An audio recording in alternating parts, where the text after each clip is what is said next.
Welcome to the unknown, a place where ghosts, cryptids, and extraterrestrials are sought. This is where you'll find answers to questions about what lurks in the dark. This is Periscope, Uncensored.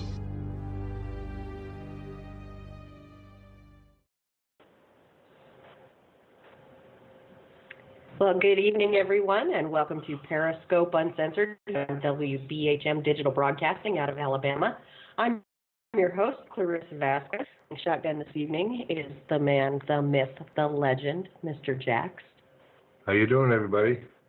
We have got a great show coming up for you guys tonight. We're going to have Robert Fountain on the show, and this guy has got some stories to tell. He has investigated places that make seasoned investigators quit the business. Yeah, it's going to be very interesting to hear what kind of stories he has, and maybe he can get me to jump a little bit, and who knows, to see where the show goes. I don't know. My concern is he's going to give us these investigation locations, and I'm going to want to go there. Right? Yeah, I'm with you on that one. Yeah, he's gonna be like, yeah, such and such a location. I'll be like, okay, I'm buying a plane ticket. My batteries are charged. I'm gonna go. Yeah. Yeah, I'd be game with that. Yeah. So we're really excited about having him on the line. We'll have him on after our break here coming up in just a few minutes.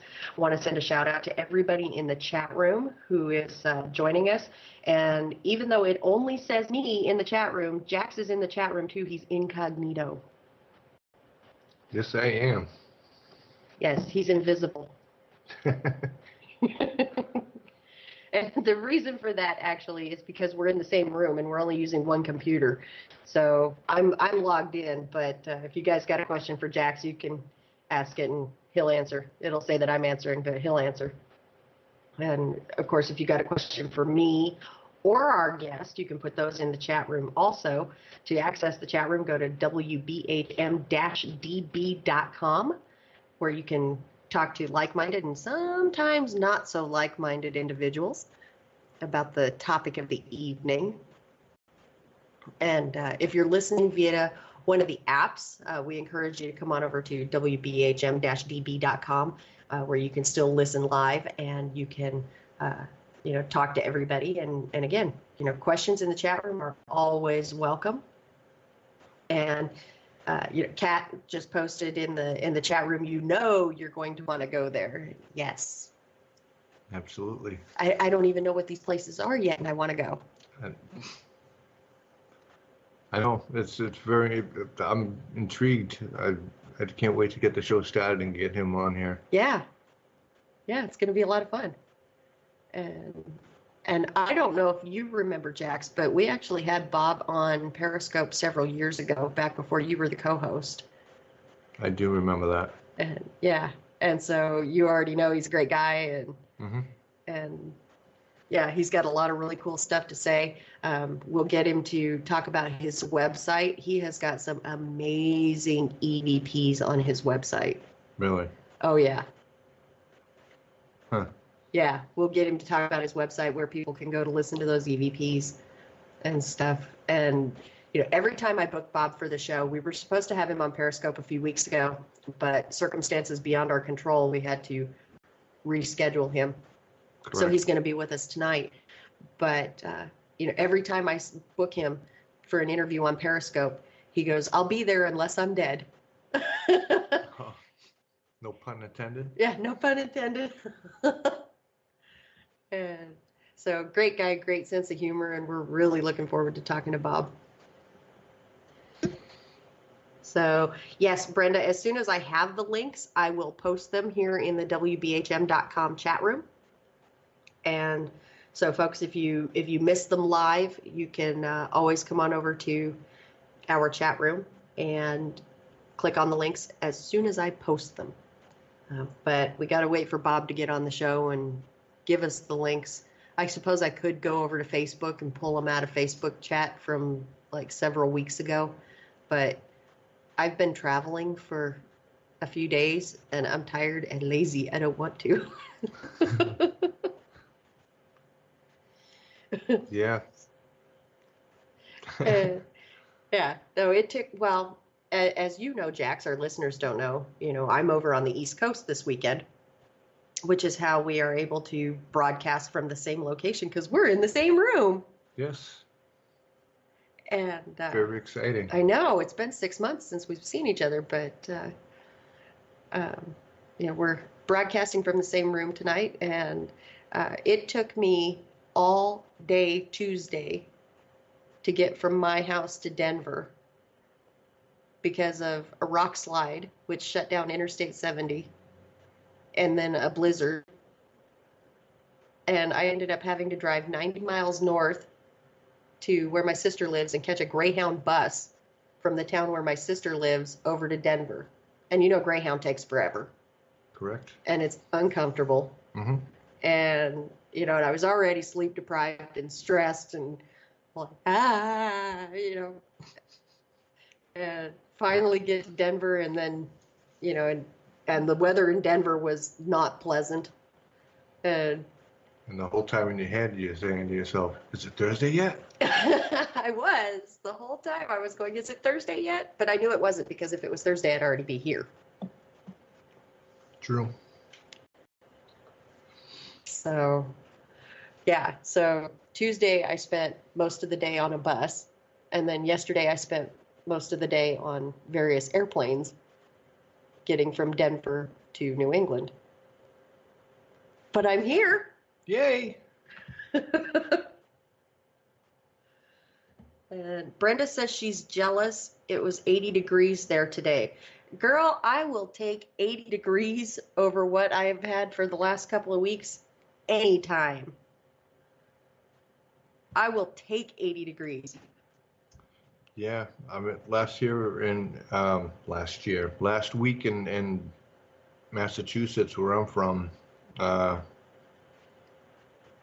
it was 3 and 6 degrees pretty much for the last 2 weeks. Yeah. So. It was cold, but it's supposed to be in the 50s this weekend, right? Yes. Yeah. It's supposed to be 51 tomorrow. 51 tomorrow? Ooh. I don't know, that's beach weather. That's Speedo weather. Speedo weather, huh? Time to break out the old Speedo. Break out the Speedo and go to the beach? Yes. Okay. So if you guys can find us, you might get to see Jax in a Speedo on the beach tomorrow. But I'm not going to disclose our location. But if you find us, you might get to see it. Carl says it was -12 with the wind chill today where he is. Yes. Oy. Now you can keep it, Carl. Yeah, you can keep it. I don't want anything to do with that. No, thank you. That is, stay in bed, crawl under the blanket, and hibernate weather right there. Yeah, especially if it lasts more than a week. Oh, yeah. And I think I heard today, and I could be wrong because I did not get this from like a news source. I got it from another person. But I guess there was a fatality in Illinois with a delivery driver, a major delivery driver who was waiting for his freight to arrive, and he actually froze to death. Wow. They found him between two trucks. And I wonder if it's the same delivery driver that broke the items inside your Christmas package. I don't know. I mean, it could be karma. Could be. Could be. I don't know. But, Carl says it was in Missouri. Or maybe Carl's in Missouri. I don't know. Carl, can you elaborate on that a little bit so that we know what you're talking about? And definitely want to give a shout out to Brenda, one of our faithful and loyal listeners. Hi, Brenda. Brenda, hope your mom's doing better. It's good to see you this week. We missed you last week. And, of course, we've got Carl and Jax and myself are both in the chat room. Kat's in there. And Malliard is in the chat room, too. That's a new face, Yes. a new name. So welcome. Thanks for tuning in. Oh, Carl says he's in Missouri. Okay, so the incident I was talking about earlier could still be in Illinois, which isn't far from Missouri. Right. So, still really, really, really cold. And good, Brenda. I'm glad to hear your mom's doing a lot better. That's awesome. And of course, we want to send our continued thoughts and prayers out to our fellow WBHM show host, Denise Pridemore, and her family. They experienced a very, very, very tragic loss last week. And our hearts go out to their family for peace and healing. Because what they're going through right now, I don't wish on anybody. So I'm not going to go into details. Absolutely. But so let's see. I am in New England. Where should I know the look? His face just lit up, folks. He's like, "Yes, you're here." Popular New England paranormal haunts. Places that I haven't been to. Where are some good spots that I haven't been to yet? Good spots you haven't been to yet. Uh-huh.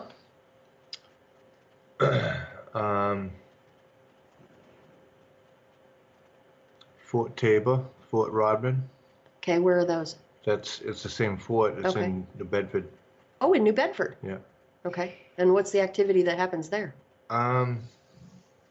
There is right in the I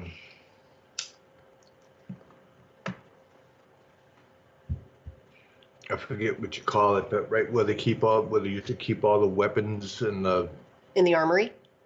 The old Yeah, armory? yeah. Okay. There's supposed to be major activity in there. Really? Yeah. What happens? Full-bodied apparitions. You can hear people screaming, rocks being thrown at you. Wow. Did I say footsteps already? No, you didn't say footsteps yet. Footsteps. Really? But they might have closed it off because it's getting dangerous. Oh. Because I think the ceiling is caving in. Is it a historic landmark? Yeah. They should be working to fix it then. Where else? Where's another good place? Oh, you've been to Lizzie Borden? I've been to Lizzie Borden. Okay. I have not. You have not? Ooh, you live out here. I know. And there's a place I've been that you haven't. Weird, huh? I know.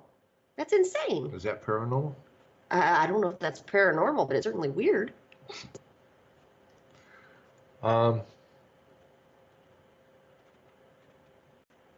He's thinking, folks. Yeah, I'm thinking. There's another fort out in Danvers.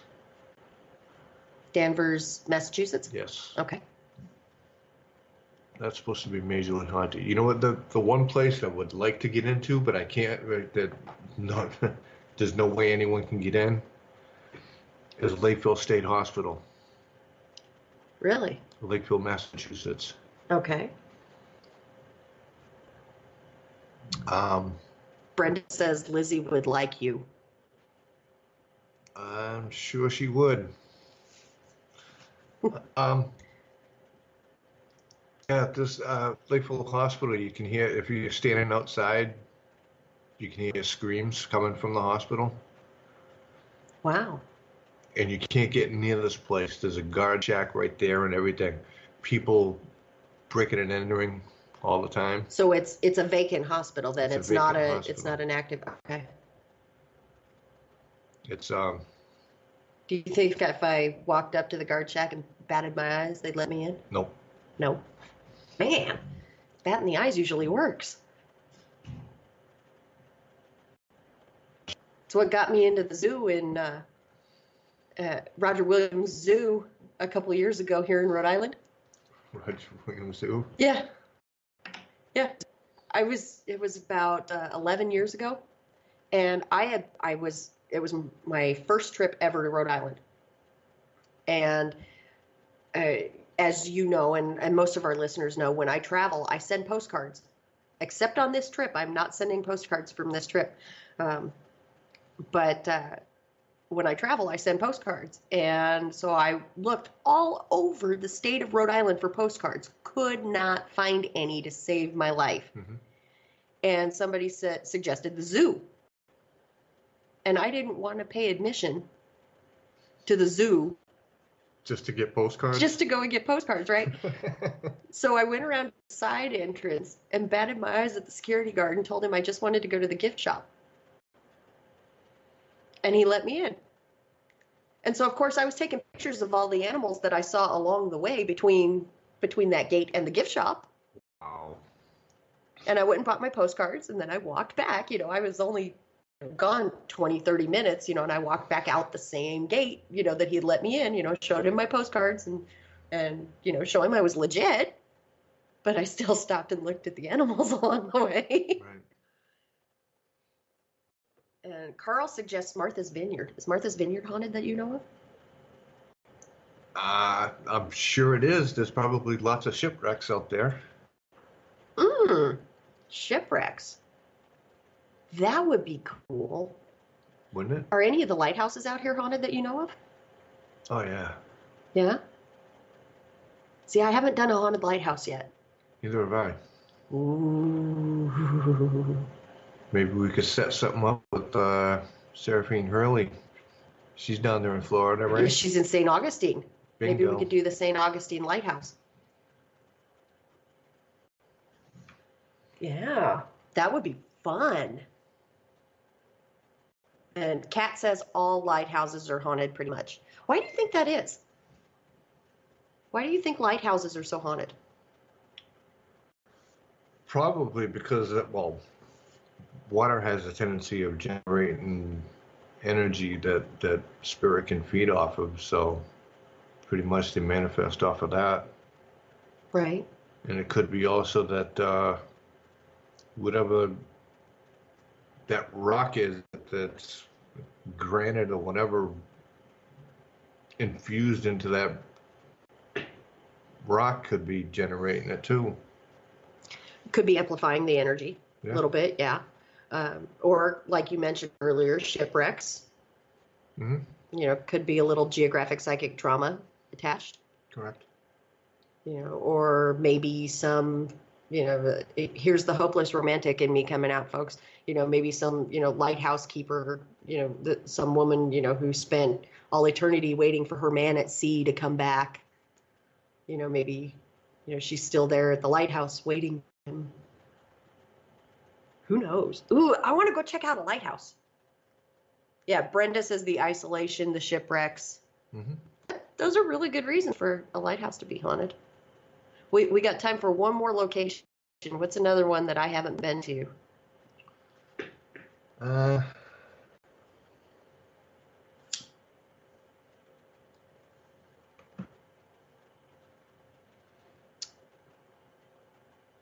I can't think of anything off the top of my head specifically, but I know that in Plymouth, Massachusetts, there's all kinds of places down over there. In Plymouth? Yeah. I don't think I've investigated anything in Plymouth yet. I haven't either. Ever. I mean, I've done a lot of investigating up here in this area, but Plymouth is one of the towns. I love going there. I love going to Plymouth Rock, even though some people say it's not the Plymouth Rock. I love going to Plymouth Rock. I love sitting on the hill that was the original cemetery. Mm-hmm. The graves have since been relocated, but I love sitting on that hill and just looking out over the ocean. It's gorgeous. Love Plymouth. That is awesome. Going back to lighthouses, Brenda says tales of lighthouse workers going insane and committing suicide. Mm-hmm. So yeah, there's another aspect as to why a lighthouse could be haunted.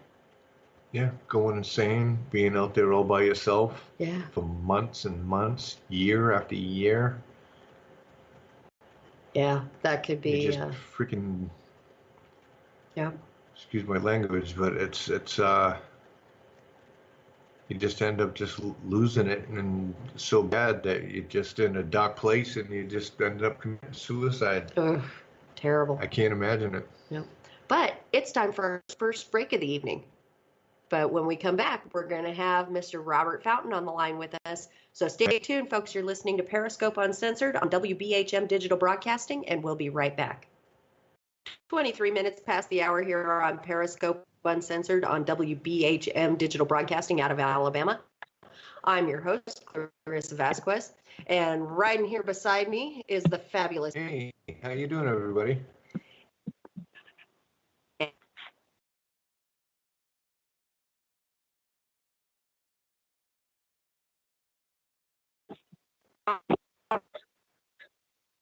Hello? There you are. Hello? Yeah, she was just called me to be on the show, so something got messed up. Well, Robert, I'm Kat Hobson. I'm their producer, and there she is now. Okay, so Bob, for our listeners that aren't familiar with you yet, why don't you give us a little bit of history, a little bit of background? Oh, from me? Are we back on now? We were having some problems with communication. We're on. Yeah, we're Okay. back on, Bob. All right. Well, background-wise, I've been doing this for about 6-7 years now, and basically it started when I was a little kid. Lived in a haunted house we'd rented, and my mother didn't believe it, and eventually she found out that it was haunted, and we moved out. And then when I got out of the Navy, I moved into an apartment that had a residual in there as well as a live entity, or not alive, but an entity. And since then, I've been constantly researching it. I went as far as getting a Bachelor of Science degree in Metaphysical Sciences, ordained metaphysical minister. I already have a bachelor's degree in the Bachelor of Science of Organizational Management. So anyway, that's helped me quite a bit because I spent 30 years as a process engineer. So doing investigations is kind of like second nature for what you do when you did process engineering.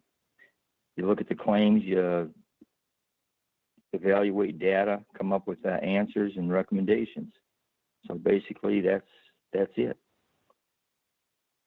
You know, that's a really good career to have for an investigator, too.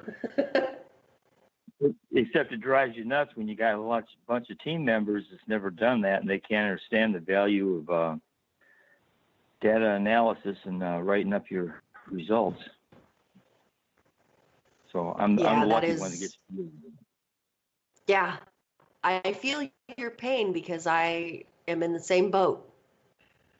So. Oh yeah, it is. But we got some other people that fill in the gaps for me. In fact, 3 of our team members they were clients at one time, and they went from being total skeptics to now they're on the team. And yeah, one was I've got manager. A couple of those on my team myself. Hold on. Cat, leave the raccoon alone. I'm out in my workshop, and one of my cats even figured out you don't mess with the raccoons when they come in. There will be another paranormal. There'll be another paranormal investigation when I go to find out what happened to the cat. Right? Yeah, I almost lost my cat to a raccoon a few years ago. So. Oh, really? I got one. Those critters are not to be messed with. Well, the ones I got, they've been coming in here since they're babies, and they'll crawl up on my legs and get in my lap, and they're not tame, far from it, but they pretty much everybody gets along, except they got a big tomcat that decides that he can take them every once in a while, and then he learns real quick. He's bringing a knife to a gunfight. Right. But anyway, yeah, it's been like 4 years since I talked to you, and when you had the show before. Yeah, when we were on another network, yeah. So yep. You know, new network, new listeners, you know, things are good. Yeah, I noticed for a little while there on TV, most of the paranormal stuff kind of died down. People got tired of it. But in fact, that was one of the 2 investigations, the people said it took us forever to find an investigation team. And I said, well, that's not because, there's not that many around. A lot of them just give up. Right. They think it's fun because they see on TV an hour show where there's all kinds of stuff going on and they find solutions and everything. They don't realize that usually that's 4 or 5 days worth of taping, and they condense it down to an hour or something that's watchable. So when they get out there and find out there's 20, 30, 40 hours of review of data, then they lose their interest real quick. It's not fun anymore. Right. When you add up the time that you spend, researching the location and doing the investigation itself, an investigation can easily go over 100 hours. Oh, yeah. In fact, I give classes on this every once in a while, about 4 times a year. One of our team members is a manager of an antique mall, and we'll have classes there. And I'll tell them on average, about every hour of data you've collected, you're going to spend 3 hours going over it. Absolutely. At least if you're going to do it right. In fact, those EVPs that we've talked about, some of the other members didn't ever pick them up. But while I was in the Navy, I was an electronic technician and radarman, and I was trained how to listen. So I'll pick up the stuff they don't. But yeah, the first time they have to do that, they say, this really sucks. So I've went through a bunch of team members. Some's gone, new ones coming in, all excited. But it's like nursing, the first thing they give you is the potty details to thin out the herd. Right. What I do is I have them start listening to the tapes and reviewing the videos. Because it's real quick after the thrill of the investigation's over and the hard work begins. A lot of them just decided it isn't what they really thought it was. Yeah. But you got to admit, there is nothing like seeing the look on a new investigator's face when they capture their first piece of credible data that could possibly be evidence. Oh, yeah. Well, in fact, I got some new equipment, the SLS cameras. Yeah, we've got 2 of them. The stick. Yeah, that really opened a lot of their eyes. In fact, we had some clients that if it sounds like they're kind of involved with the thing, like on one where the people welcome the spirits to come in with no ground rules. And a lot of stuff was happening. They said, I think we're going crazy. Well, we used the SLS camera, and they could see exactly what was happening that they thought was just in their minds. Right. Then we'll start listening to you.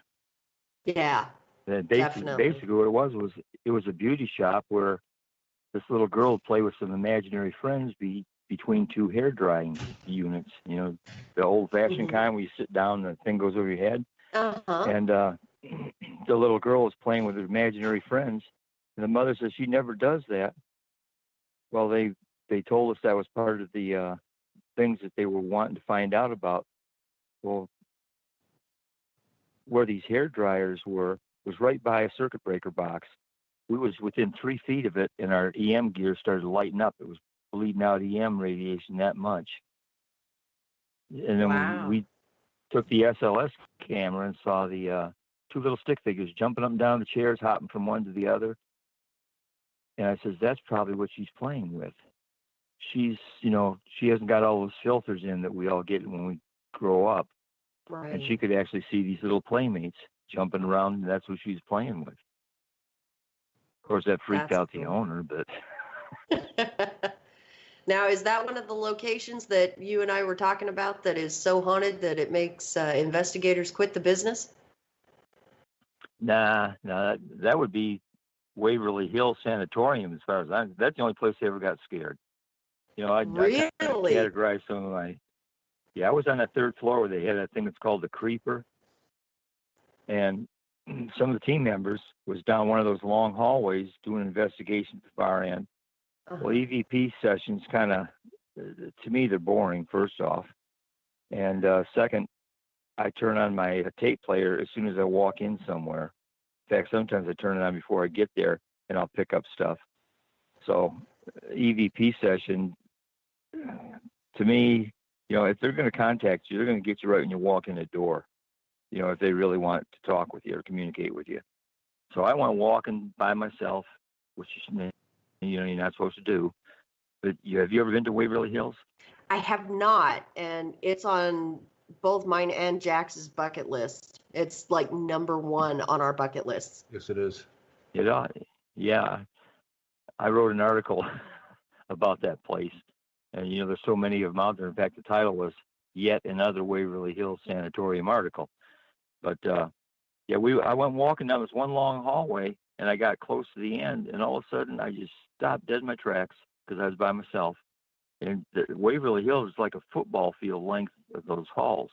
So I'm at the other end, can't see anybody, and I just stopped.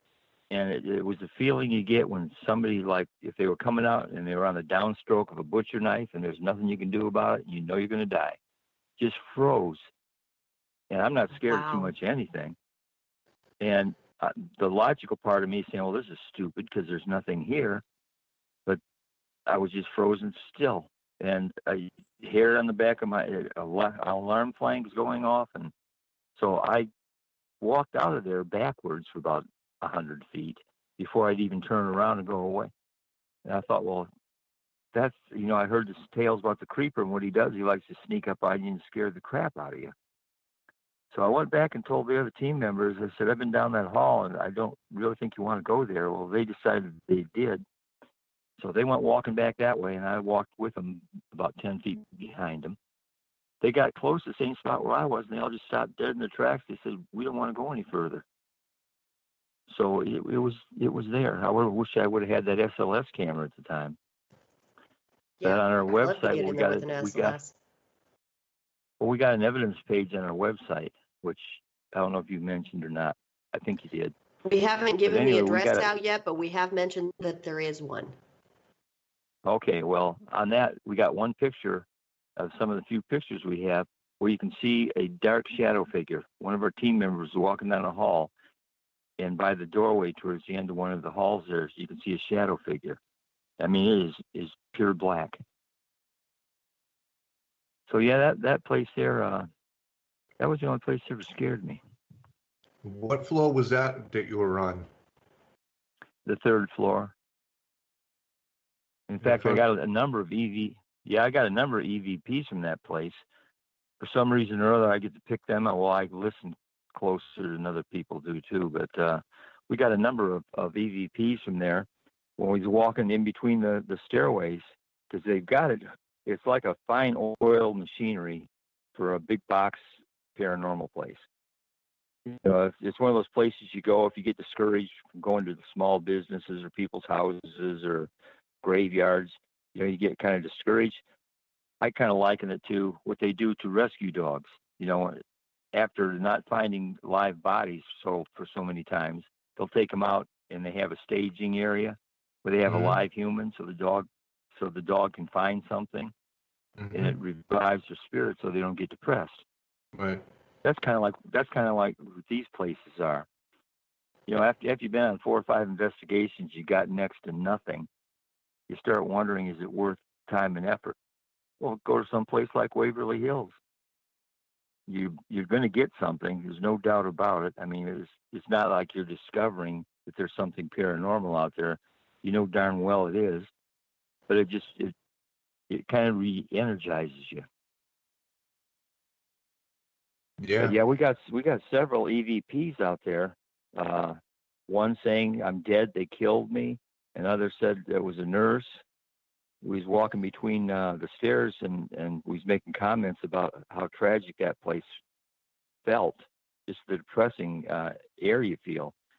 And that voice came across saying it was so sad.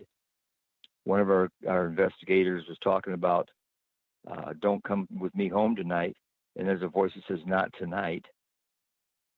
So yeah, we got a lot of activity there. So if that's on your bucket list, you're going to enjoy it. Yeah, it's number one on both of our bucket lists. And so this investigator said, don't come home with me tonight. And a voice either echoed them or said, not tonight. It said, not tonight. Wow. They got a place in there where they used to put the slab where they used to take the bodies or the people that died, and I crawled up in it just to do it. Of course, the team members thought I was out of my mind because I'm not exactly tiny. So getting in and getting out was entertainment in itself.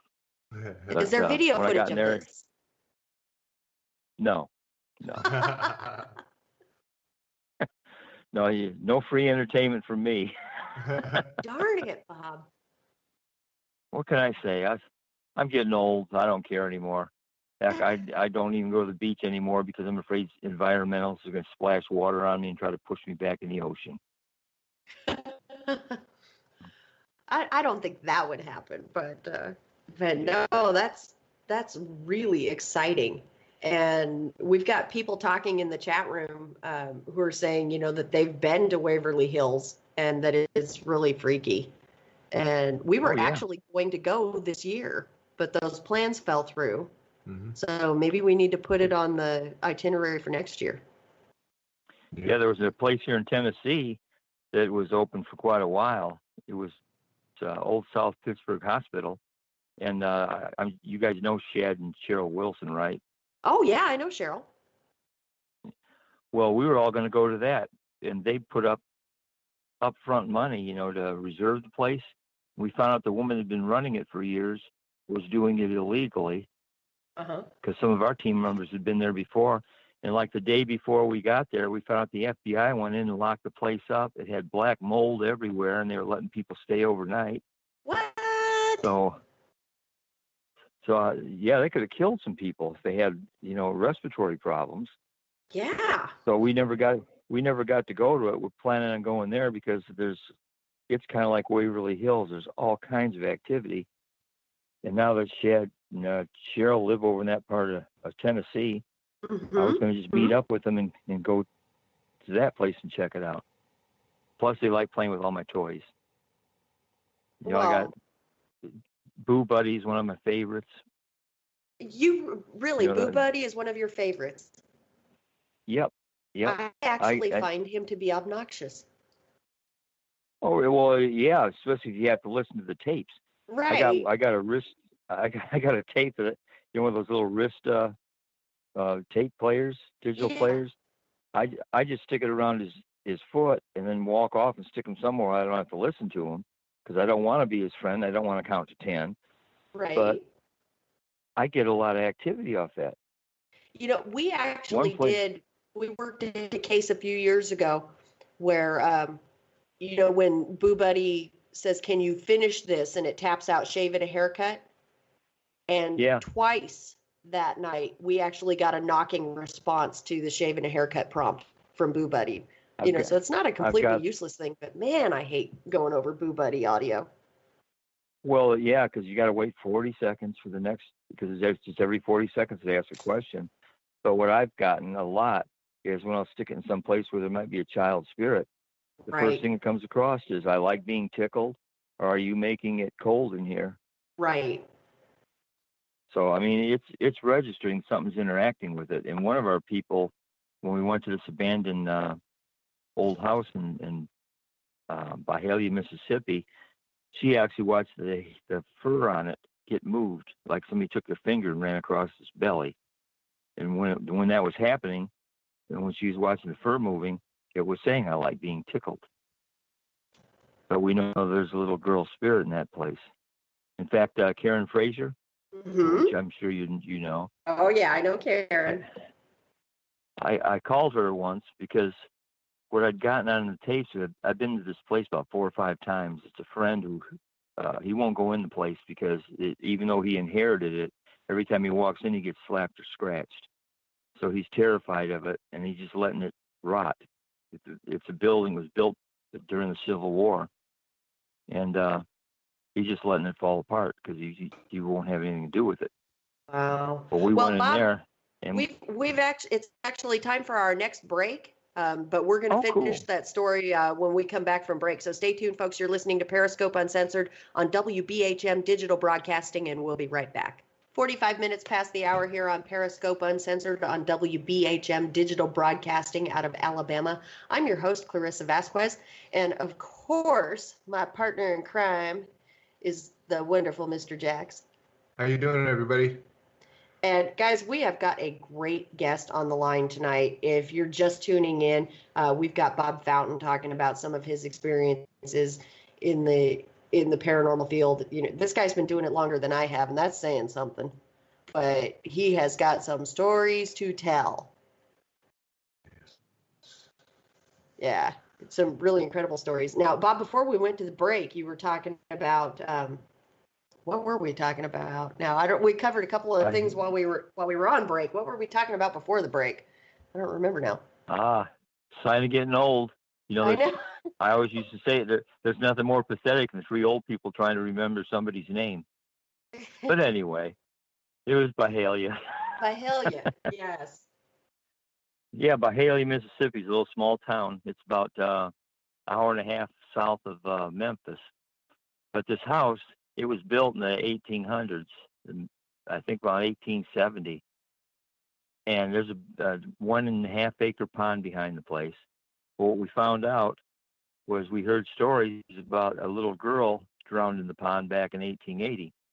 And we verified from the newspapers, they didn't give a name of the girl, but it said, you know, the daughter of such and such was found drowned in the pond. Basically, that's all they put, no name. And from some of the investigations we'd done there, we got a person's name actually whispered out, and it's on our website. It's crystal clear. We got a name from when we were going from the first floor to the second floor, and we just trying to piece together. We got on a spirit box. We got the word soldier 2 or 3 times when we were there. We got buried, so we figured, well, you know, that was an area where there's a lot of battles, so maybe there's a Civil War there buried. And we tried to tie that to this name of Clayhab Clark. Well, I went looking through all these archives they have out on the internet, and what I found is in a lot of the Civil War soldiers, they're not named because is a particular unit lost enough men, they'd just be going along and they'd find somebody and they just automatically, now you're with the South or the North or whatever, and they were never in the archives. So we got this name. Well, I called Karen Fraser on something else, and I told her there's an investigation going on, and one of the entities doesn't want to be here anymore. He wants to cross over. And without telling her any details, she said, is there 3 people, there are 3 spirits in this house, which we know that that's the case. Because we've done, we you know how you ask how many of you are in here? Is there 1 here? Is there 2? Light it up if there's, however many. We had 3 different people on 3 different occasions just randomly come up with numbers that always lit up on 3. So we knew there was 3 spirits. And then Karen says, the name Claire is coming to mind. And we never knew the little girl's name. Now we knew it. And she said, well, this is what gets me. She says, there's a person that's protecting her in that place. And he's got some kind of, it looks like a uniform, and it's gray. Like the hairs went up all over because Clayhab Clark, and with the word soldier and buried, we figured that's probably who that was. He's protecting this little girl from this person that was just really mean. She says he's a real negative entity and he's not going to leave that place. And she described him. So I called up Paul, the owner, and said, we've got some information that kind of pieced together a lot of stuff that we didn't know. And I said, did your grandfather? And his grandfather and father both died in the house. I said, did your grandfather be a stocky man with a big bushy mustache? He says, every once in a while. He says, but my dad had one all the time. I said, well, I kind of think I know what that negative thing is slapping and scratching you. He said that would be my dad because he said it was his house. It was always going to be his house, and I could never have it. And he was mean to animals. He was mean to us. He was just a grumpy old man. So we figured out that's the entity that's in there trying to terrorize the little girl. So I'm going to try to get rid of him so the Civil War soldier can move on. Then we're going to try to help the little girl cross over. So that's one of those things that, that's one of those investigations it's hard to write about because it's an ongoing investigation. Right. You never get to the end of it. Sometimes you got to make a decision on some of them. Like we've had some where it didn't take us about 10 minutes into it. The people invited us there just because they wanted to see a live investigation going on. So, every once in a while you just got to walk away from some. We had one that I felt bad about walking away from. She was a firefighter. Her little kid's acting like he's possessed, which I think he was. He come home from daycare because he wasn't old enough to go to school yet. He started talking and growling like a dog, tried to stab his brother, told him he wanted to kill his mother and dad. The firefighter mentioned that she played with Ouija boards when she was younger and got into the dark things. And I asked, like, what? She said, I always try and do spells to hurt people. I said, you start regretting that he was even doing something like that. Well, we had some not clerical. We had some ordained ministers come in there and bless the house and cleanse it, and it all went away. She turned right around again and started using the Ouija board. Oh, geez. So she says, well, we're getting activity again. She said, I got this Ouija board out, seeing if we could find out if his grandfather's still protecting my son. And she said, we started using the Ouija board again, but now activity's picking up. Will you come back out? And I said, nope. Some people you just can't help. Right. So sometimes it kind of grieves you to have to walk away from some of these because the investigation isn't over and you're leaving the people high and dry, but they brought it on themselves. One we're working on right now, the priest is actually going to have to probably go in and exorcise the house. The owner said, well, we've had these spirits in here knocking and making sounds and stuff and jumping up and down on the beds for, years. And she says, we welcome them because they don't bother us. I said, did you welcome them with some ground rules? I said, because they will abide. This is our world and our environment, and they know they're not allowed to do certain things. She says, no. She says, if they're all welcome if they come. So now she's got one that's inappropriately touching them. And it wasn't there before. When we did the investigation, we saw, the small stick figures. It was jumping up and down in beds, and just like they said. And they were kind of benevolent. But the last time we was there investigating, we had a team of younger people there. Since they have a lot more energy, sometimes the spirits are closer drawn to them. And what ended up happening is basically the spirits that were in there were trying to warn the current people there's something in there that's not nice. And when they brought up demon, I got 3 different types of EVP meters. The standard K2 meter. I got one called the Rook, which it works too, but it's a little bit different. I got one on the geophone, but all the meters lit up when we said, "Is it a demon?" Because we always, qualify, like I'm sure you do too. Light it up if it's yes. So the people that was there, the young people, that said, "Is a demon that's in here," and all the meters lit up. So what ended up happening is now her and her husband's both being touched inappropriately. That could be anything, but they said the other week that they both had the exact same dream. They woke up and said it was a weird dream. It was kind of scary, but they both had it to the finest detail. It was the same dream. And I said, well, that's not natural. And she said about 3 or 4 days ago that she woke up at 3 a.m. She could hear her mother downstairs calling for, kind of urgently. Her mother's still alive, but she said she knew her mom didn't have a key to the house, and what was she doing there at 3 a.m. calling to her? She went downstairs, and there was nobody there, and the house was locked up. So she's got something in there that's not real nice. So there's and it's able local, to emulate her mother. Yeah. I said, whatever's in there. And when we was doing the stick figure thing, we got the little ones and some regular size ones. We went around this one corner where the husband usually stays, and there was something about 7 foot tall. Big thing. And as soon as it stayed on the monitor there, just kind of like looking in at the young people. They're all college, but, so they're young still. But we looked at it. As soon as we acknowledged it was there, it just disappeared. And we went back, walking back to the bedroom, the main bedroom, and there it was in there. And as soon as we acknowledged it was there, it disappeared.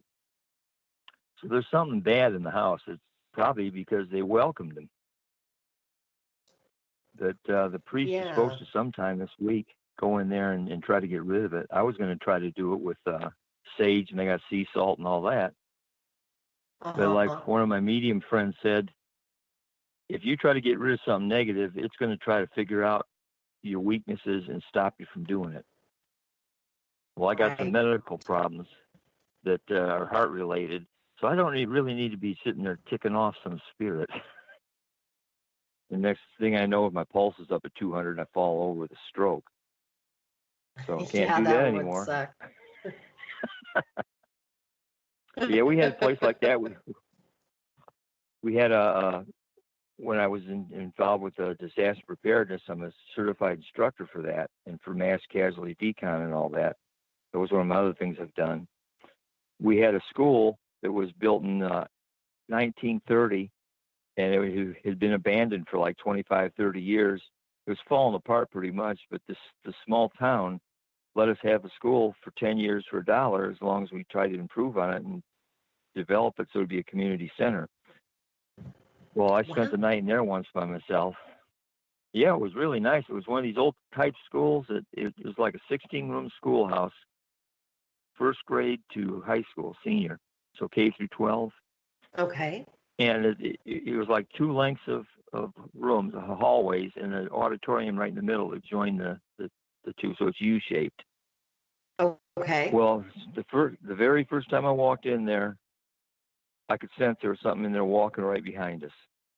And one time, as we were trying to develop the school and get it up and running, plus train all of our people in disaster preparedness, I had either a 2-hour drive back home to Memphis or Covington, where I live, or I could go an hour drive to Lexington, or I could just spend the night there.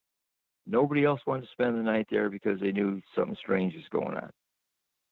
So I locked up all the doors and just turned off all the circuit breakers and bunked in this one room where I could lock the doors because there had been break-ins. And along one wall there was curtain rods, the old white curtain rods you just hang drapes on. Mm-hmm. There was a couple of them laying on a five-tier file cabinet up against the back wall. Well, at 2 a.m, all of a sudden I feel something hit me and drop on the floor and make a sound. I'm kind of half awake, and a few seconds later, something hits me again and drops on the floor. Now I'm completely awake. I turn on the light real quick. It's those 2 curtain rods. They had to come off the file cabinet, come about 4 foot over where I was sleeping in the middle of this room, and drop on top of me to wake me up. Wow. So that was kind of neat. Well, first of all, there's footsteps going down the hallway, and being logical, I figured that was just the building settling at night, and it just sounded like footsteps. Well, it happened 2-3 times, and it stopped right at the door where I was at. So I just ignored that. But when this happened, it kind of woke me up. Now it's 2 o'clock in the morning. I'm awake, which means, and I'm old, so now I got to go to the bathroom. So I have to walk down this long hallway through the auditorium. It felt like somebody was right next to me, breathing on me all the time. Come all the way back. I go in the room, and I look at my watch. It's sitting on a table, and it says that it's 2:10, which is okay. I got to get up at 6 to open up everything and start cooking for the people that's coming in. Mm-hmm. So I said, I got to get back to sleep. Well, I went back to sleep. I get up in the morning. I'm getting dressed. I reach over my clock, and it stopped at 2:20. I thought, this is a $500 watch, and it broke already. I got looking at it real close. The pin had been pulled. Where it'll stop it, where you can reset the time. Wow. And I had the door locked when I went in there. So something was messing with us. But what we found out over several investigations, plus every time I went up there to work on the school, I'd take equipment with me. There was a janitor that used to be in there. He'd go in there in the wintertime and keep the furnaces running for all the kids. Right. His name was, what was his name? Not Doug Justice. It was something like that. But anyway, we found him in an old annual. You know, in some of these old school books in the early years, they'd show all the kids, and then they'd show the staff. Well, one of our members who worked there a lot, he saw him one night standing at the auditorium steps going up onto the stage, and he saw this old man, and he says, well, excuse me, because he didn't recognize him. He climbed down the ladder, and he looked up, the guy was gone. Well, he walked all down the halls, and everything was locked up anyway. He couldn't find him. A week or so later, his son was in there and saw a man walking down one of the hallways behind the auditorium. They chased as fast as they could to find the guy. Nobody was there. Well, finally, we found this annual, and we're looking through there, and all of a sudden, the son says, that there's the man I seen. And he pointed him out. So what we did, to make a long story short, we shut the book, had his dad come in. We had him start flipping through the book. He went to that page, saw that man. He says, that's the man that was standing there by the auditorium. Same man. And he'd been dead for 60 years. Wow. That is and he was a janitor. Incredible. Yeah. And it tied in because whenever we was tearing out rooms or changing stuff around to make it a shelter for the elderly and stuff, we had a lot of rooms we had to redo. Well, whenever we were doing a lot of work like that, chairs would be stacked up, stuck against the doors when we come the next day, or stuff would get thrown all over the floors. We had a lot of apportments there. Like I had one time a hammer and about 8 nails. I got down on my knees to work on something, and I reached over and the hammer was missing. It was at the other end of the auditorium. So wow. I'm thinking, probably because it was, it was a janitor. So he was getting all ticked off because we were sitting there making such a mess. Right. Well, and you were making changes to the building, which he probably didn't appreciate. But Bob, it's time for our top of the hour break. But when we come back, we're going to have lots more. So stay tuned, folks. You're listening to Periscope Uncensored on WBHM Digital Broadcasting, and we'll be right back after this message from NPR. 8 minutes past the hour here on Periscope Uncensored on WBHM Digital Broadcasting out of Alabama. I'm your host, Clarissa Vasquez. Riding shotgun this evening, of course, is the man of mystery, Mr. Jax. Hello.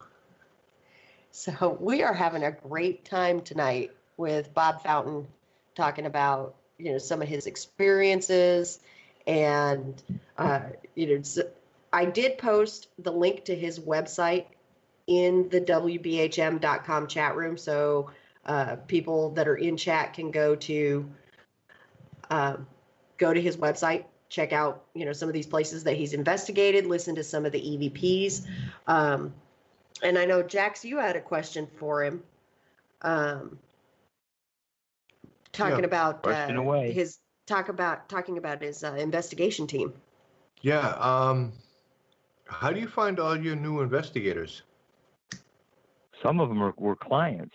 In fact, one at a place called Covington Liquor, he was an Army Ranger and a police officer for a while. They're kind of no nonsense, just the facts kind of people. Mm-hmm. Well, we went to his liquor store, and he was in the back, and he inherited from his father. His father died like a year before, and he got the business. Well, he was sitting in the back of the store with us where they had a lot of activity, and I set up one of the green laser light grid deals. He watched a human shadow move from one side to the other against the back wall and then back the other way. It freaked him out, and he says, well, how can that possibly happen? What's the science behind it and all that? And I says, look, it's a laser beam. It's spirits or energy. I said, they interfere with that laser signal. It's no longer green. It's just a shadow. And that just amazed him. And then he wanted to play with the EVP tapes. He wanted to do investigation on that.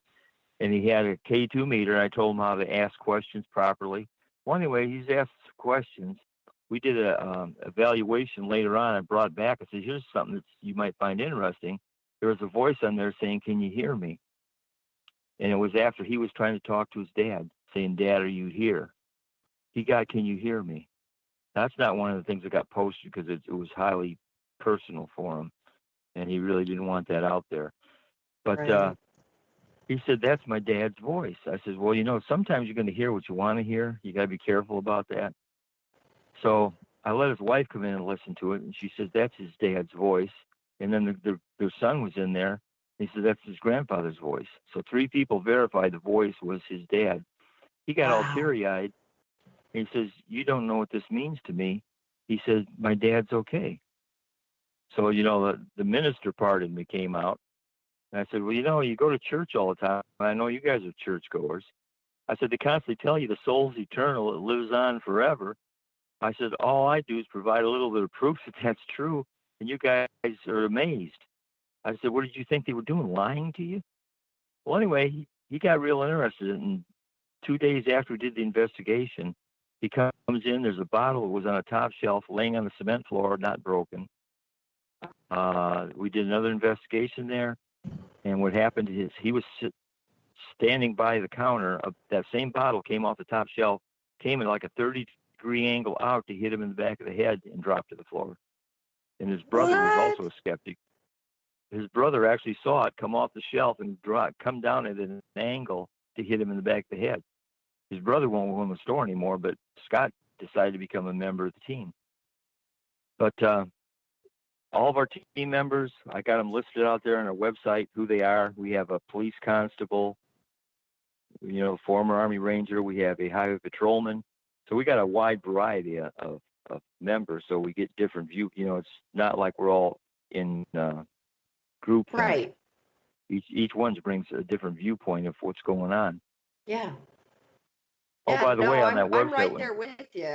I've got retired firefighters. I've got a former police officer. I've got a construction worker. A couple of people. A couple of my team members actually used to be clients as well. So, and sometimes they make the best investigators. Number one, because they know, how it's done. They know what's done and how it's done. And number two, they can empathize with the clients. Well, yeah. In fact, one of the places we investigated was a fire department, one of these volunteer fire departments, and 2 people died on that property when no one was around. One of the paramedics died in the fire station, and before it was a fire station, the same property, there was a house there, and they found the owner dead in the backyard. He'd been there for over a week with animals chewing on him. So he got interested in it. But yeah, we got, in fact, on that website, something you might want to find, you'll see a picture of a chair on there. You there? A picture of a chair, Bob? Oh, yeah. There's a picture of a chair, and you can see a wispy, it looks like a finger or an arm reaching down, touching a tape recorder. That was a place called Woodruff Fontaine House in Memphis. It's an old antebellum house. And we was in there doing an investigation. And what it was is the K2 meter kept going off around the chair. So we asked if there's something in there, and we'd like to get permission to have a picture taken. So I stuck the meter on the chair and said, now, if you don't want a picture taken, say something on our tape recorder. But if you do, the next time it lights up, I'm going to take a picture. Well, the meter lit up. I took 2 quick pictures. The first one, there wasn't anything on, but the second one, it looks just like an arm reaching down, and it just turns into a little point and touches the recorder. I couldn't wait to get home to investigate that. Right. So I was listening to my recorder. You can hear me asking for permission, and then what you would hear is me clicking the film, and there was a voice in the recorder that says, "I'm trying." So basically, I got a picture of an entity sitting there interacting with the recorder, trying to communicate. Wow. And how often do you get something like that? The EVP and the photograph validated each other. Yeah. Yep. That's what I constantly go for. That's why I take so much equipment with me, where I can get more than one reading to see if something validates the other. But yeah, I've had that happen. That's what a true investigator does. It brings more than one piece of equipment so they can verify what the data is presenting. Oh, yeah. At the time. And see, I try to get all of our members. Of course, it's hard for them to do, but either use their own tape players to write their feelings down of what they feel at the time, or at least write it down, their overall experience. How to feel when you walked in, how you feel when you're in this room, so I can tie that into what we pick up on the tapes. Because even though you can't document, well, you can't document how somebody feels, but if all of a sudden I felt, the hair go up on my arms, and right about the same time they say that, you also saw something going off on the K2s or something like that, at least you got further validation. Because you can't just throw out people's testimony. Right. Everybody keeps on trying to say, well, see, this happened because of this equipment. Well, sure, it happened and the equipment's there, but a skeptic, he doesn't care whether you got pictures of a ghost. He's not going to believe it, so it's kind of a waste of time. But just piecing it all together just gives us more evidence to sit and compare with other investigators to see if there's some kind of a trend out there. Somewhere down the line, somebody's going to be smart enough to say, from what I got from this investigator and this other one, this one out on the West Coast or whatever, it's starting to form together. Well, it's like the people, the UFOs, MUFON. They don't get information from just one person at a time. They got a huge database that I'm sure they've all cross-referenced to come up with patterns. Process engineering does that. It looks for patterns. So that's what I try to base our investigations, and I try to base them mainly on private investigations. Not the big box stuff where we get re-energized, but people that's genuinely concerned and afraid that something's going on. They have no idea how to deal with it. Churches usually don't help you. Some places down south here, what you're going to get you, well, it's a demon. If it hasn't got wings on it, it's a demon. Yeah. So they just need help or information. When I give my classes, that's one of the things I try to do is inform people on what to expect, what not to expect. And then I take them on a little mini investigation themselves with my equipment. That's kind of fun. In fact, I just got a thing. It's supposed to be a yard zombie for Halloween. It's just like an upper half. It looks like it's coming out of the ground. We're going to put it in the antique mall in one of the hallways where there's a bathroom. It lets people do their investigation. I'm going to just sit downstairs and wait for the scream. Because I told some people, it's like being in the military. If you haven't got the mindset to do it, you don't need to be. Right. I tell a lot of the people when I give these classes, if you're easily scared, you don't need to be doing this. Just watch it on TV, get your thrills there. But you can get somebody hurt if you get out here and let your mind run away from you. You can end up hurting yourself or somebody else, so you don't need to be doing it. Yeah. Or just do the class, don't even investigate. I'm sure you've run into some of those folks. Absolutely. But anyway, like I said, I was Bob, worried about running out of things to say. No, you never run out of things to say, bud. We've only got a couple more minutes before our next break, but where can people go to find out more about your investigations and to hear some of these EVPs? Okay. Spectraltech.org. It's all the little letters. SPECTRALTECH.org. I've got it divided down to who our members are. You get a brief biography of all of our members, who they are.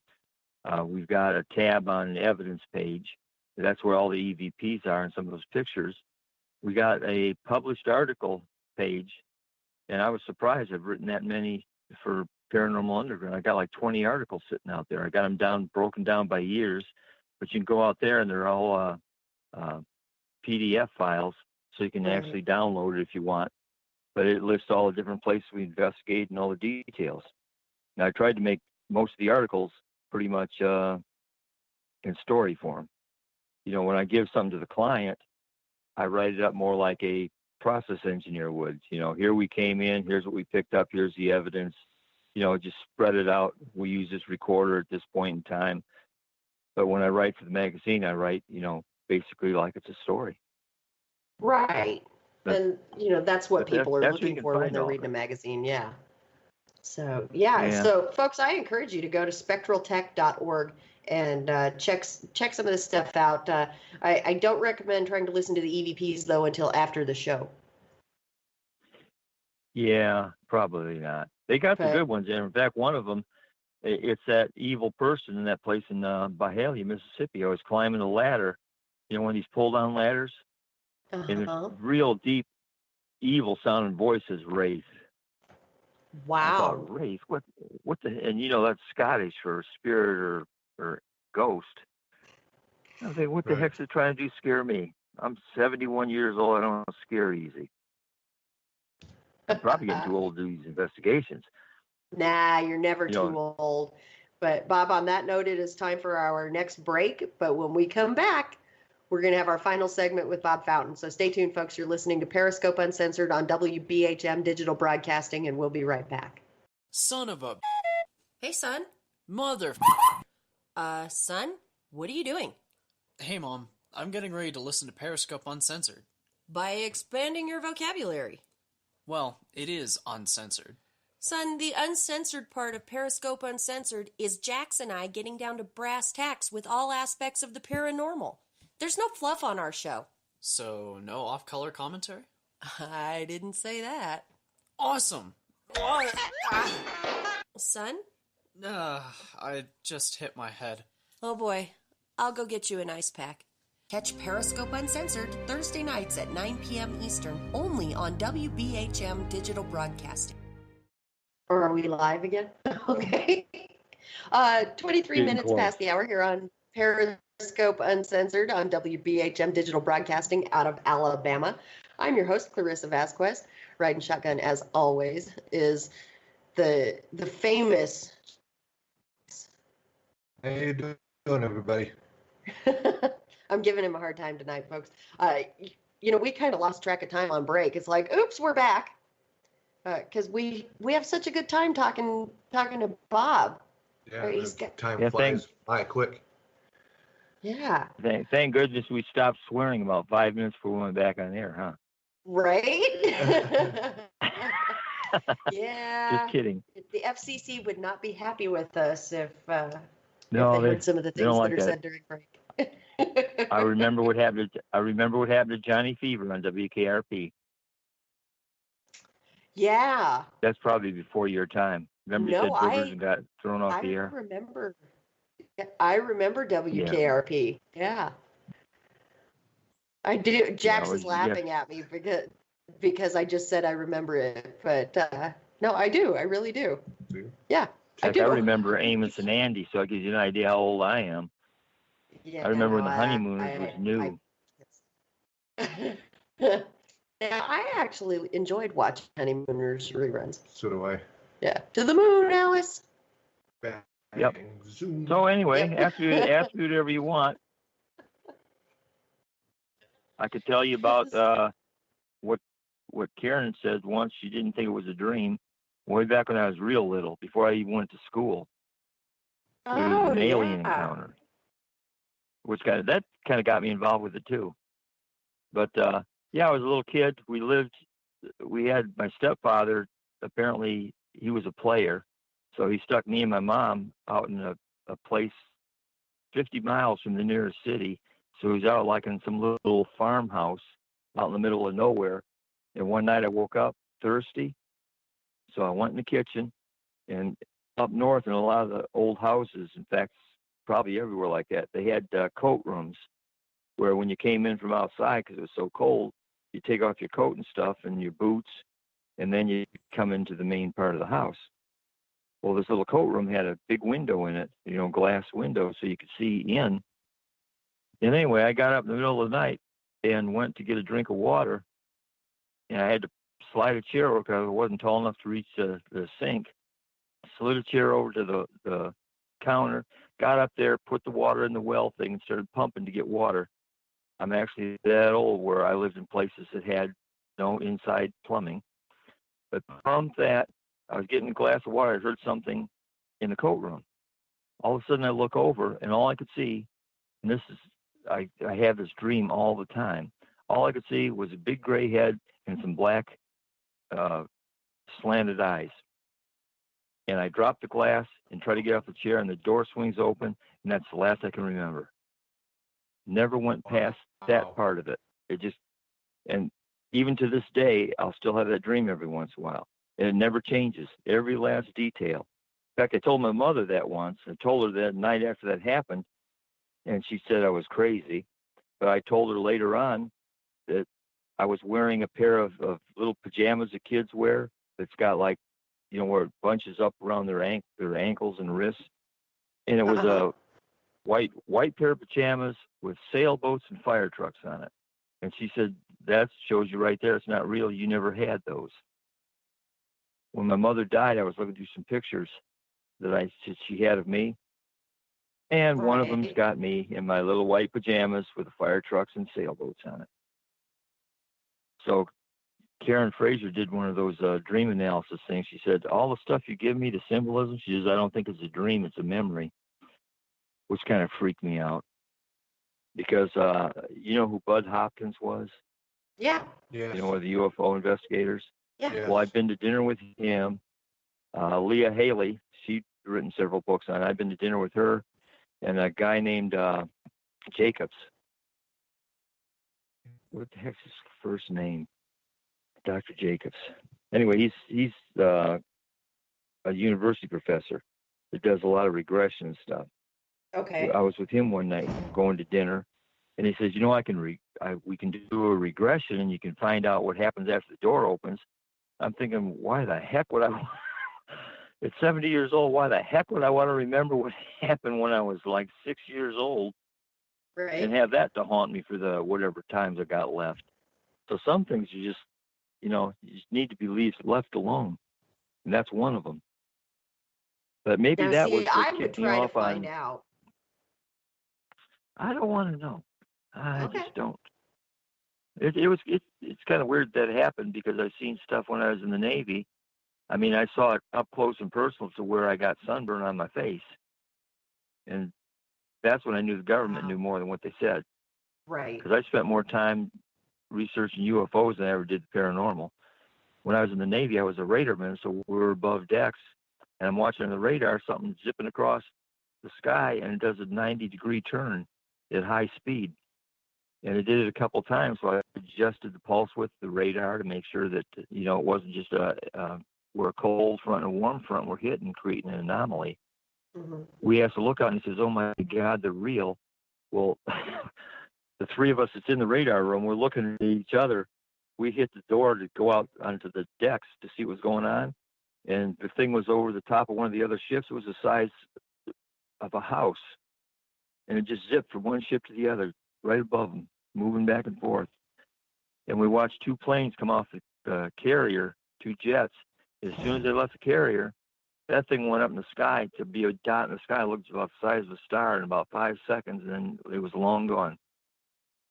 We got back in. We was going to write it down, because we couldn't wait to document this. The captain come in we had to stand at attention, and he said, have you people put anything in the log yet? And we said, no, sir. He said, you don't. It didn't happen.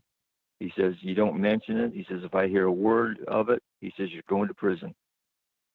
Wow. Right about that point, at 20 years old, and a captain of a ship tells you something like that, you believe him.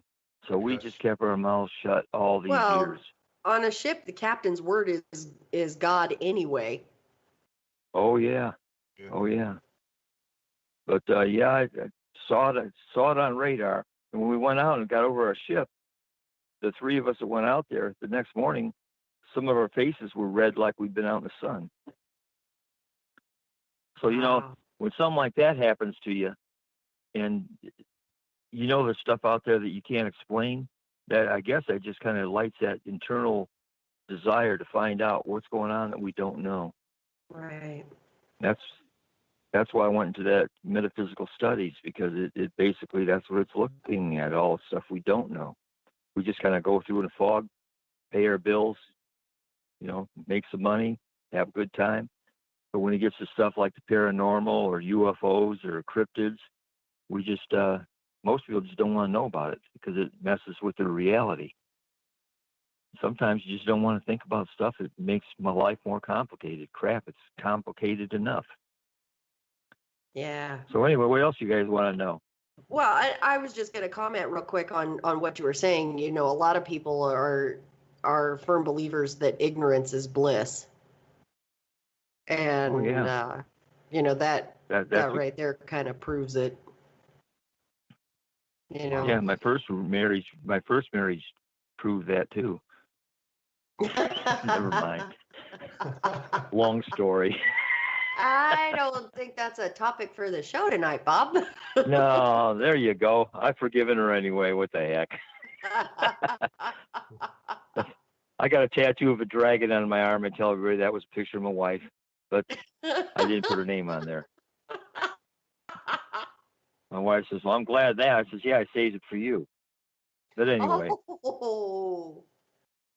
But when you guys do class, you guys run paranormal classes for people to try to let them see what really goes on? Right now, I don't, but we're getting ready to, starting this month, actually in February, we're partnering up with the Frontier Historical Society in Glenwood Springs, Colorado, and we're going to start conducting monthly public investigations there at the museum, which they're going to be, really educational and kind of, let people see, what happens during an investigation and, causes for certain phenomena, and really get down to, why Glenwood Springs is such a hotbed for paranormal activity. We've got fault lines, we've got geothermal hot springs, we've got the Colorado River that runs right there, not to mention the geological composition of the mountains that surround the town, and underground coal mines, and just, oh my gosh, that there are so many contributing factors as to why that town is so hot. And so it's going to be it's going to be a fundraising event for the Historical Society, and that's going to start this month.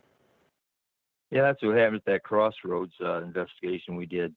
It was a fundraiser basically to help the museum, because cities apparently they can't afford museums and places like that anymore.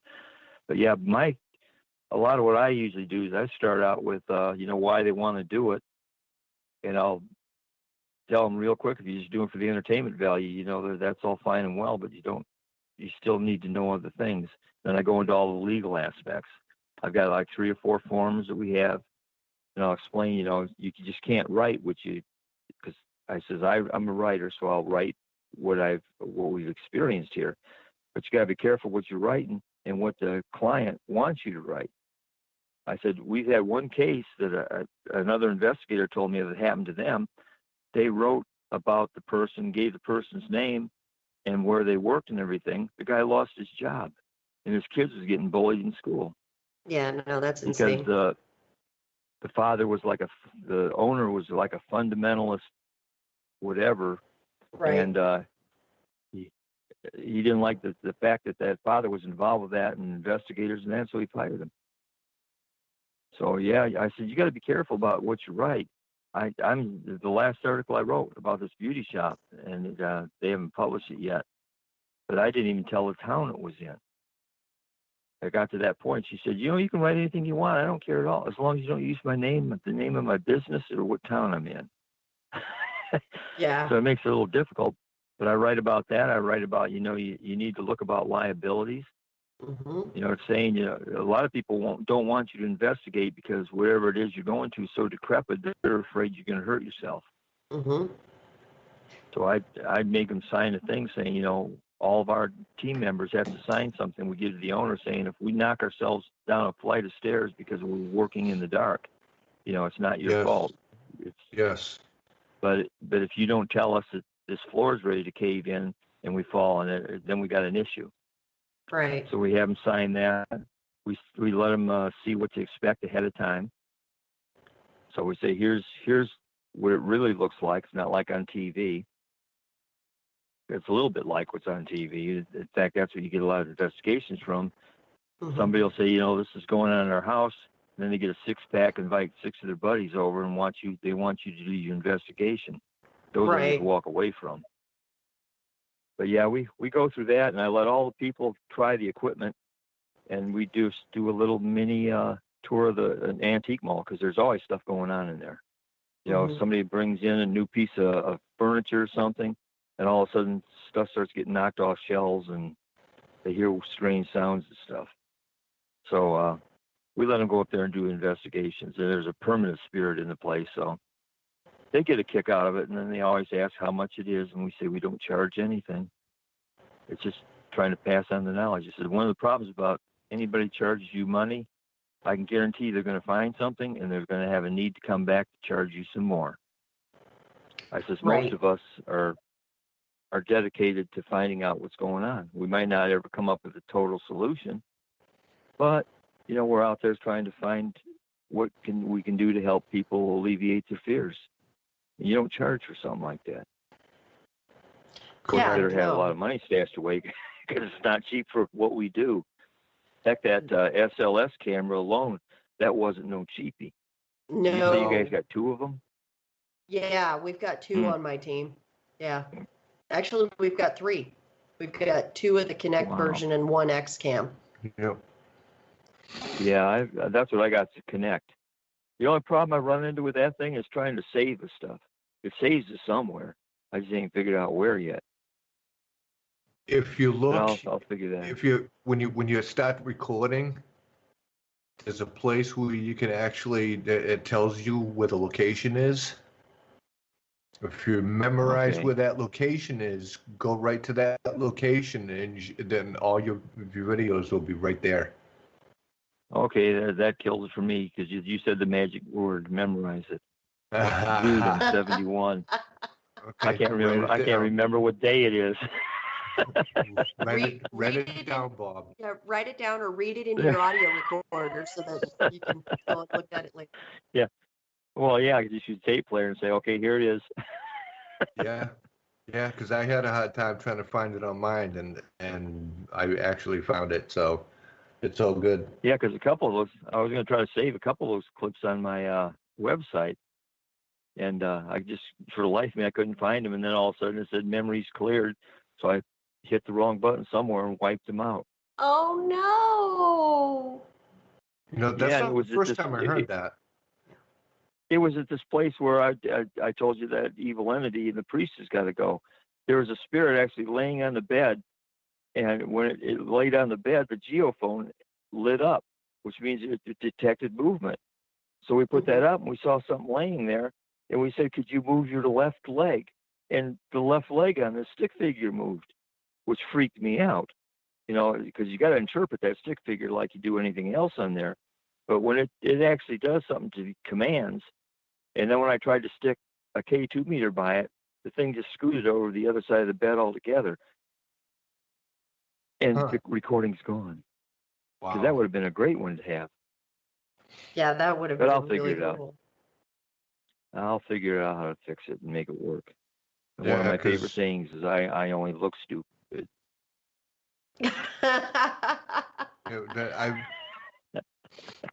Clarissa and I did an investigation together in August. We went to S.K. Pierce Mansion in Gardner, Massachusetts. And I was on the 3rd floor coming down to the 2nd floor. I was on the stairwell, and I caught 2 stick figures on the inside of the banister that appeared to be 2 children. And I interacted with them. I did not have the thing recorded because I did not know how to use it. I just got it in. But I got them to hold my hand. Yeah, you can feel it when they do it. Yes. Did you get either the cold or the electric tingle? Exactly. It was the electric tingle. Yep, I get that. Because the only other time I get that is I'm a Reiki master. And when I try to energize my fingers and my hands, as soon as I think about it, they'll start tingling. But yeah, I was in that liquor store, and there was one of them looked like it was stocking the shelves, and it reached out and touched my hand. As soon as it did, I could feel that electricity. Yeah. So yeah, there are a lot of people say, "Oh, that's not real." For those of us who've used it, it is real, and it's a good piece of equipment. And what's nuts, Bob, is that I went back there for a revisit. Same location on the stairwell, and there were 2 stick figures there again. This time I had it recorded, and I got them to hold my hand again. Yeah, that's what we tell a lot of people, because a lot of investigations, I don't even go there. We can just talk over the phone, and I can tell them what's pretty much going on and what they need to do next. But log down what's happening in case it gets more intense, and then we will come out. We say most spirits are just people like you and me, and when you die and you see your body laying there and you realize you're as healthy as ever and feel great, first thing you want to do is let people know that death ain't the end. So you're going to try to communicate any way you can. Right. Well, Bob, we've only got about a minute left with you. So one more time for our listeners, where can they find out more about you and where can they listen to those awesome EVPs? SpectralTech.org. And there's 4 tabs. One's an evidence page. It's got a lot of EVPs on that part. If you want to see a lot of our investigations and what we found and details on that, there's a published article page, and it's broken down by years, so you can look at the newest stuff to the oldest stuff. That ought to do it. Outstanding. Should we have like 30 minutes or 30 seconds of silence now for, mutilating an interview? No, it is time for our break. But Bob, we want to thank you for being such a great guest on the show. And again, folks, I encourage you to go to spectraltech.org to learn more about Bob and his research and listen to some of those amazing EVPs. And when we come back, we're going to have more with Jax and I. So stay tuned. You're listening to Periscope Uncensored on WBHM Digital Broadcasting, and we'll be right back. 45 minutes past the hour here on Periscope Uncensored on WBHM Digital Broadcasting out of Alabama. I'm your host, Clarissa Vasquez. Who's this guy sitting next to me? Who are you? Jax. How you doing? We had a great time talking to our guest tonight. Wow, he's just so full of information. Yeah, and he was worried he wasn't going to have enough to fill up 80 minutes. Ha! He was wrong. Yeah, I knew it. I told him, I said, there is no way that you're going to run out of stuff to talk about in those 80 minutes, Bob. Nope. So, and again, for more information on Bob Fountain and his research, go to spectraltech.org. And I guarantee you, those EVPs are definitely worth listening to. And there's been a lot of really cool stuff going on in the chat room tonight. Yes. We got people talking about, lawnmower blades shooting off of, hanging devices in hardware stores and all, oh my gosh, all kinds of other really strange and unusual things. But we like strange and unusual. Yes. It's boring to be normal. That's right. That's right. That's why we hang with the paranormal. Exactly. Because paranormal is the new normal. That's right. Wait, we were called something last week. We were called a paradox? Paradorks. Yeah, we were called a pair of paradorks. Yes. Yeah. Yeah. I don't know how to feel about that. I don't even know what that means. Yeah, what is a paradork? Is that worse than being a para-nerd? Beats me. I don't know. Because if you look at the dictionary definition of a dork, then we're getting into a subject that is better discussed on Hidden World instead of Periscope. Yeah. But, dork can also be like some form of a nerd. But, I don't know. I've been called a para-nerd before, and I wear that label with pride. I went with pride anyway. You'll be a paradork?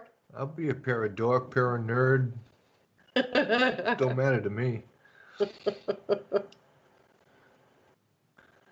And Kat in the chat room just said normal is a setting on the dryer. Right?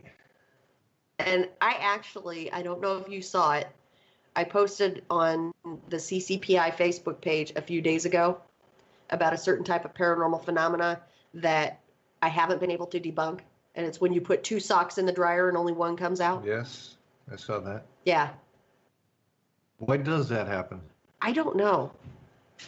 That's weird. I think there's like gnomes or fairies or something that steal socks. And you look all the inside of that thing and there's no way to be found. No.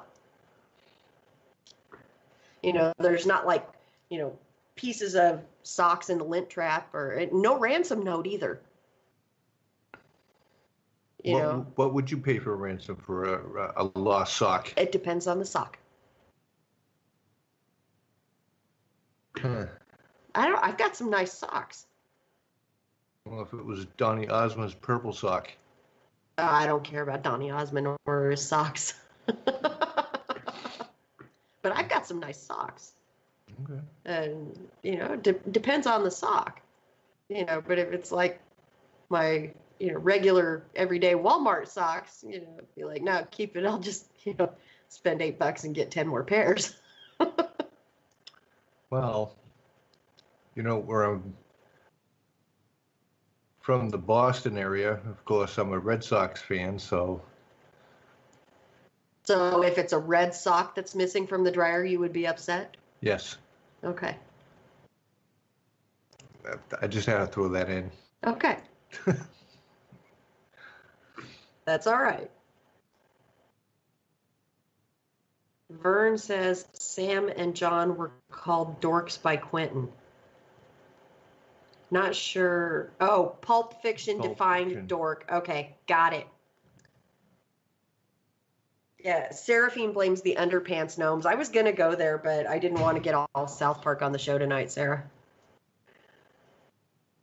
So that's why I said fairies or gnomes. Yeah. Well, it depends on what part of the world you do. That's true. So.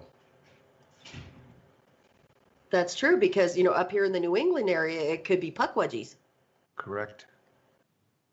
You know, or if you're in parts of Europe, it could be fairies or fae. Mm-hmm. Yeah. And, you know, or maybe it's a yeti. Maybe that's how they stay warm in the winter. Maybe. It gets really cold in India. You know, Southeast Asia and, you know, the Himalayas and stuff. You know, it gets really cold. Maybe that's how yetis stay warm. Yes, I don't understand that. Wearing socks with sandals. Why do people do that? Yeah, Seraphine just posted in the chat room, socks and sandals equals dorky. And I don't understand that. You see that a lot on the beach though, especially in older people. I see it around my hometown all the time. Not just older people either. Really? It's like, okay, you're wearing sandals. Why are you wearing socks? Is that paranormal to wear socks with sandals? I think that's abnormal. Abnormal. But we got a interesting show next week. Yeah, we do. Tell our listeners who our guest is next week. Next week, our guest is going to be Vern Kyleberg, and we're going to be discussing UFOs among other paranormal phenomenon.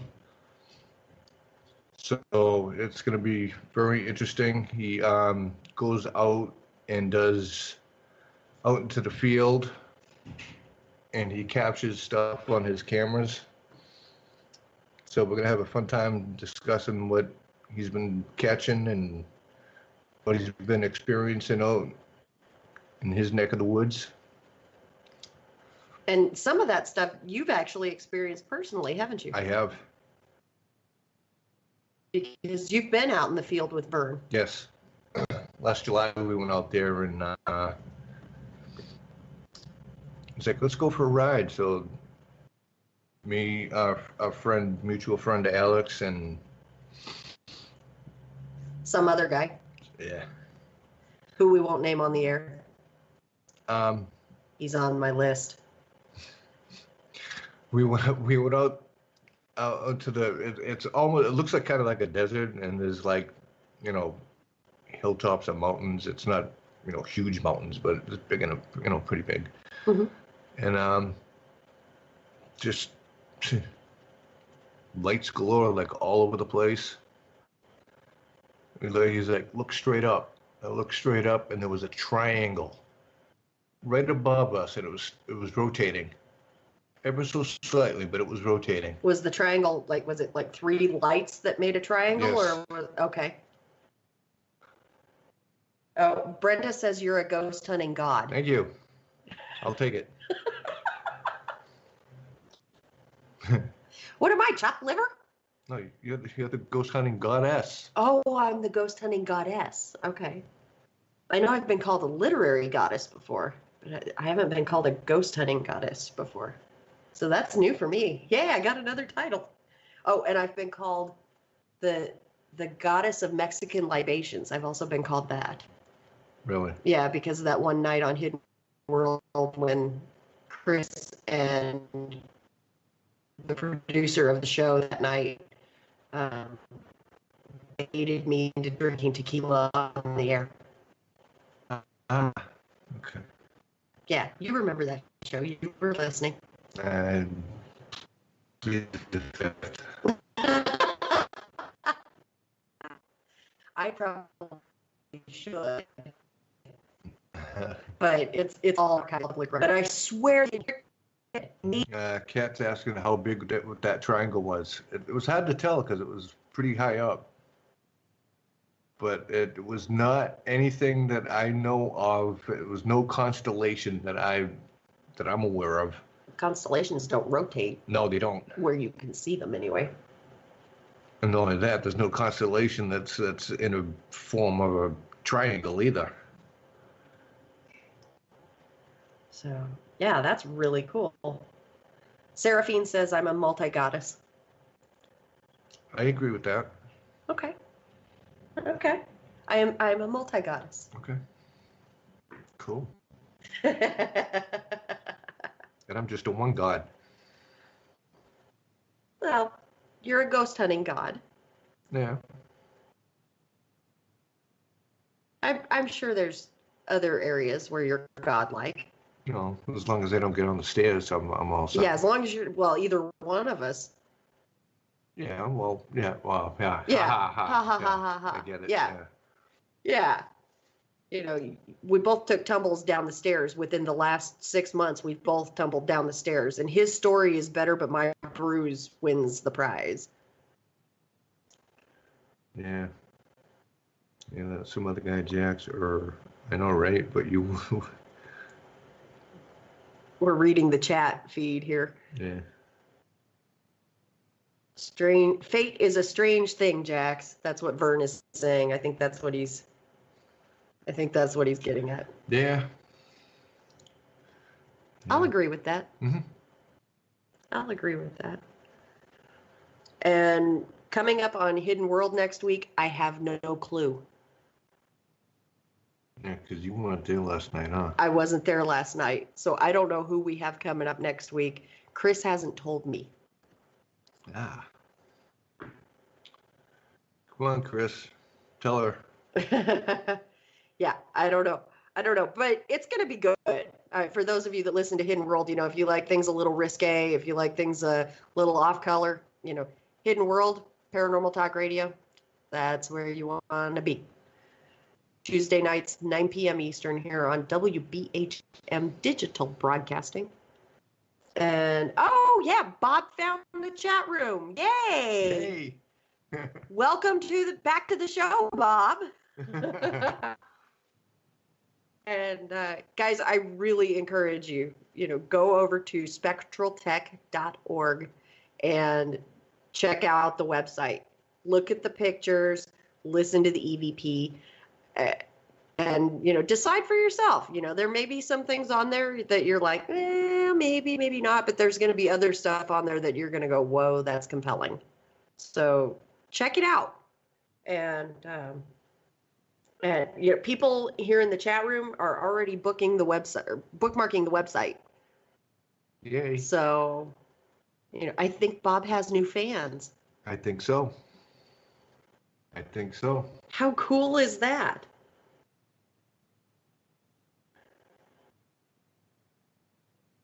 So, Bob says it was worth missing Kindred Spirits. Yeah, that was, Bob gave up watching Kindred Spirits on TV tonight to be on Periscope with us. So, on behalf of us and the network and all of our listeners, thank you, Bob. We're honored. Yes. Yes, we are very, very honored. But we've come to the end of our show. Boo. Boo, I know. Time flies when you're having fun. Too much fun. Too much fun? Yes. I don't think there's a such thing. I don't think too much fun exists. Oh. You don't know?